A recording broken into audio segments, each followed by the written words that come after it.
What's going on, DDO players? Axel here, and I have a lot to talk about today. Yesterday, the executive producer of DDO released a lengthy producer's letter which gave us a summary of what they did this year and a list of things that are coming in 2015. First of all, the executive producer is actually Severlin, who was hired this year as a developer, and he got a big promotion, and I'm really happy to see this. If you follow the forums, you'd see that he posts all the time. He's clearly very knowledgeable about DDO and has a deep understanding of the game. He's been, I don't know this for a fact, but he seems from his post to be the guy that has been in charge of all of the enhancement passes to paladins and barbs, and he's just made a lot of really good changes for the game. I'm not going to read the whole letter in this video, but check out the description below and I'll have a link to the letter so you can look at it yourself. Let's go over what was included in the letter. I'll start with news we already knew about, but maybe got some more information on. The Temple of Elemental Evil. This is no surprise. They've already told us about it. We know it's coming, and it's going to be the centerpiece of the next update, Update 25. I'm really happy about it. Now, I'm not a big pen and paper player. I've only played a handful of times in my life, but I know it's something that the whole player base is going to love. And I enjoyed Haunted Halls. I'm looking forward to it. I'm really happy about it. I'm glad they're giving the player base what they want. The only concern I have is I hope that Update 25 gives us more content than just one new quest. Now, granted, this will be one huge quest with multiple ways to run it, but I want more than just one quest. Next topic is Monster Champions. They confirmed that a new ingredient is going to be dropping from Monster Champions. We have already known this. They've announced this. But what we didn't know is what it's going to be called. They're going to be called Mysterious Fragments, and they can be combined to get a variety of rewards. They went into a little bit of detail about the rewards. The rewards are going to consist of scrolls, potions, cosmetic items, and rare pets. This is pretty vague. I don't know what potions, if these are going to be potions we already have, or if they're going to be rare potions or new potions, and I don't know. Same thing with scrolls. I don't know what kind of scrolls these are going to be. I'm looking forward to getting more information on that. I am really happy that they are introducing an additional reward to Monster Champions. This was badly needed. A lot of players, especially casual players, felt that Monster Champions added difficulty and didn't give anything in return. And with that being the case, it adds a bit of grind to the game, especially to players who are looking to grind out past lives. It makes quests harder without any reward in return, and we do need that reward so that they don't feel like an unnecessary obstacle. Next on the list is level 30. We knew this was coming. There really wasn't much more info on this. They did talk about new feats. They didn't announce this before, but I was expecting that we would get a couple new feats. Level 30 is fine. It's a nice round number to have. I hope we don't go beyond that. I think the player base is pretty much agreed on that. Haven't seen many people advocating for more level increases after level 30. The player base is a lot smaller than it used to be, and we're already spread out a lot. You can really see this in heroics. It's often really tough to get a group for a lot of level ranges. So I like the idea of staying at level 30. Let's move on to the new news that we knew nothing about before yesterday. They announced that we are probably going to get a new class, Warlocks. My reaction, this is okay. I don't have a super strong reaction to this. The class is going to revolve around Eldritch Blasts, which was a big thing apparently in pen and paper. The only concern main concern I have is warlocks are going to have a lot of overlap with sorcerers and wizards, and we already have arcane supported in many ways. We have not only do we have wizards and sorcerers, but we have all kinds of different wizards and sorcerers. Sorcerers can be fire, water, earth, or air, and wizards can be pale masters or archmages. So we really already have 6 different kinds of arcanes in the game, and I'm not sure that we need more support for that. I would have liked to see a completely different class. I like when they introduced Artificer because it was completely different than any other classes we'd seen before it. I was hoping, I'm not the most versed on pen and paper D&D, but I would have liked to see a class that was completely different. Even something like Druid I really liked because it brought something completely new to the game. I'm not sure that Warlocks are going to do that, but we'll have to see more info about their main class ability, Eldritch Blasts.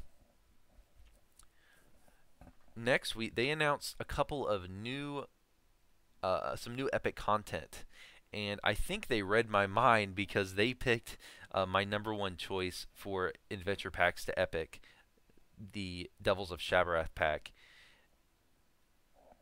I made a top 5 adventure packs that DDO developers should epic not a couple months ago. If you want to check it out, I'll throw up an annotation in the video right now.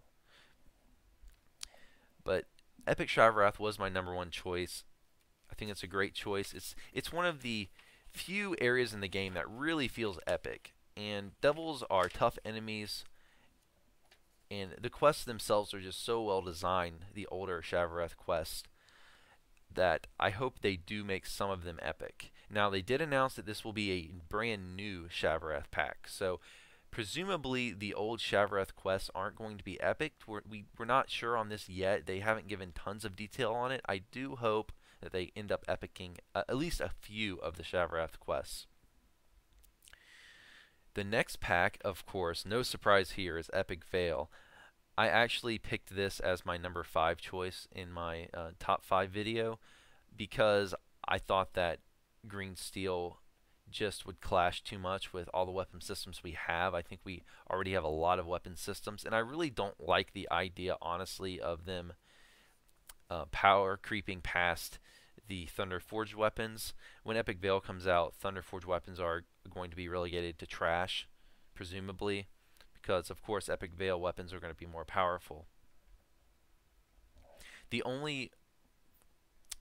main reason I put Veil at 5, other than the green steel, is the quests themselves I really don't like.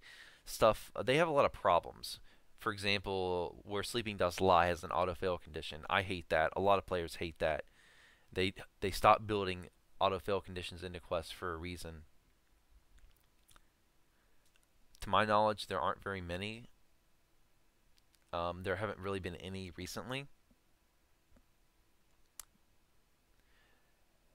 The second quest is Rainbow in the Dark. It's just not very soloable. Yeah, you can solo it on a melee, but it's a pain in the butt. And quests like Cold Chamber. Now, Cold Chamber, there are very few people who like that quest. The physics engine really fails in that quest. We have rocks that stick out that push you into the pit. There's just way too much climbing and Mario stuff involved. So I hope that one's not epic. Like I said, though, with the Shavarath pack, Veil will be all new content. They're saying it's going to be a new adventure pack, of course, except for the Shroud. The Shroud is going to be the same, presumably, except for the end quest, the end fight, which will have an extra encounter added to it. So it may be the Shroud plus one more fight with Harry. We don't really know yet. I do hope they do some revisions. There are a few parts of the Shroud that are not that fun, in my opinion. Part 1 especially is just boring, just mindless portal beating. It's like, yeah, let's just auto attack a portal, go AFK. It's just boring. There's not a lot of variety to it. It's more like a chore that you have to go through to get to the more interesting parts, like 2. And of course the end fights, which both of them are amazing. Part 3, I hope they revise as well. Not that it's not great. I love the design of Part 3. The only change I want to see is to the puzzles. We've all done the puzzles 100 times. We all know them by heart. I hope that they keep Part 3 but change up the puzzles, make them something different, but still keep the concept of everyone having an individual puzzle to do. This kind of design is what made the Shroud so great. Take a recent raid like Temple of Deathworm, for example. This is where it really not following the design in the Shroud is what made Deathworm to an extent a failure. Now the mirror puzzles are a huge issue in Deathworm. They're just not fun.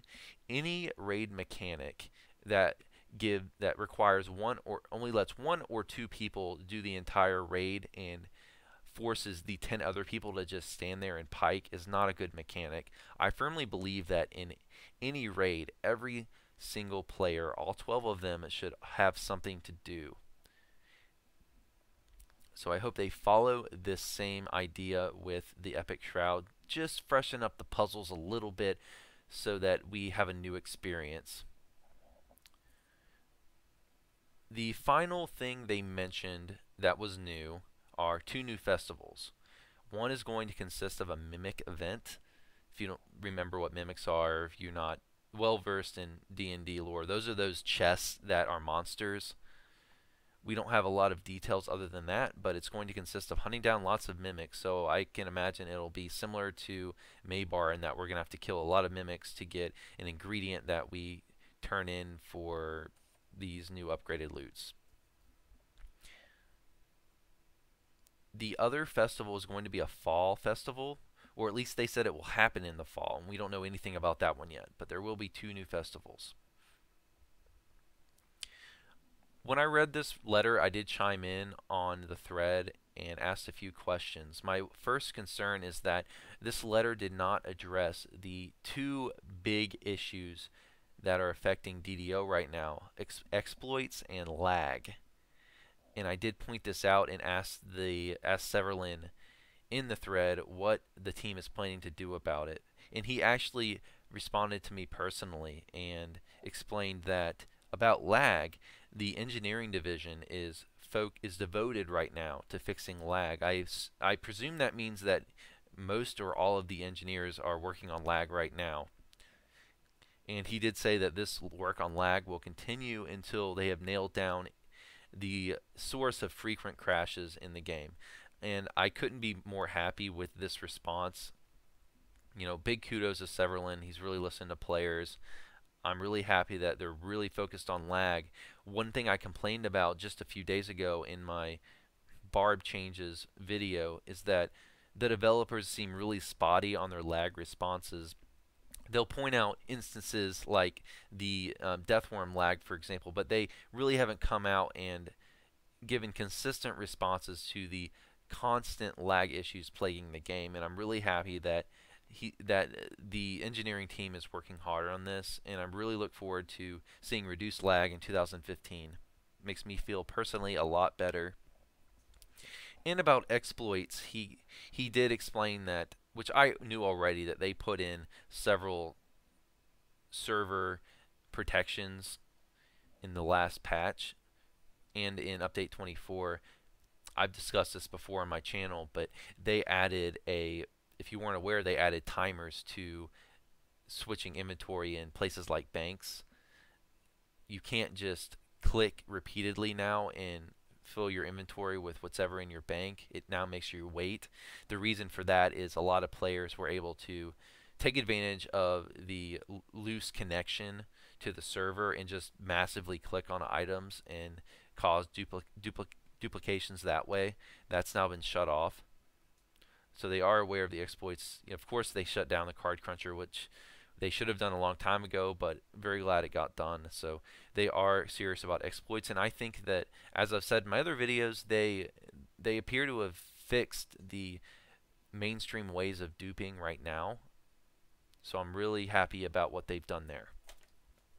So overall, I have to say I'm really, really happy about this producer's letter. Severlin appears to be guiding the game in the right direction. He's doing a lot of things to fix the big problems in the game, and he's also designing content going forward that players want, and it's going to be well received.